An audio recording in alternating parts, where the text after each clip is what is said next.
ഇത് സംഭവം എന്ന് പറഞ്ഞാൽ വൈകുന്നേരം ഒരു 6-6:30 6:30 മണിക്കൊരു ഇടി വെട്ടിയായിരുന്നു.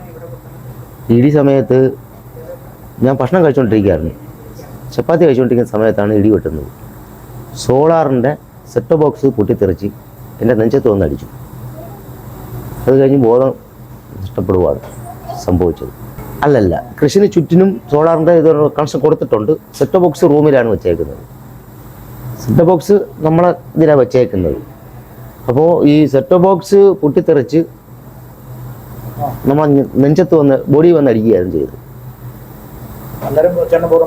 അന്നേരം ബോധം പോയില്ല. അന്നേരം വന്ന് അടിച്ച് ഞാൻ അന്നേരം ഫോണെടുത്ത് അമ്മമ്മ വിളിച്ച് അമ്മമ്മ എന്നോടൊക്കെ സെറ്റ് ബോക്സ് പൊട്ടിത്തെറിച്ച് ഈ ബോക്സ് തന്നെ വീണ്ടും തിരിച്ച് റിട്ടേൺ പൊട്ടി വന്നാണ് അടിക്കുന്നത്.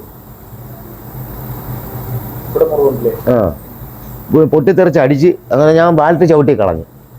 ബാലറ്റ് ചവിട്ടി കളഞ്ഞാൽ തീ പിടിക്കുക, തീരുക. ബാലറ്റ് ഫുള്ള് നിറഞ്ഞു വെച്ചിരുന്ന സംഭവമായിരുന്നു. അങ്ങനെ ഞാൻ ചവിട്ടി കളഞ്ഞു. പക്ഷേ ബാലറ്റ് തീ പിടിച്ചിട്ടില്ല. ഞാൻ ചവിട്ടി കളഞ്ഞപ്പോഴത്തേക്ക് ബാലറ്റ് തൊട്ടുള്ള ബന്ധം കണക്ഷൻ വിട്ടുപോയി. കണക്ഷൻ വിട്ടപ്പോഴത്തേക്ക് പിന്നെ ഇത് വന്ന് അടിച്ച് ഞാൻ മറിയുക ചെയ്യുന്നു. ഇവിടെ വന്നപ്പം ബോധമില്ല. പിന്നെ എനിക്ക് രണ്ടാമത്തെ ട്രിപ്പ് ഇട്ടതിന് ശേഷം ബോധമായി. പിന്നെ അമ്മാമ്മ വന്നു.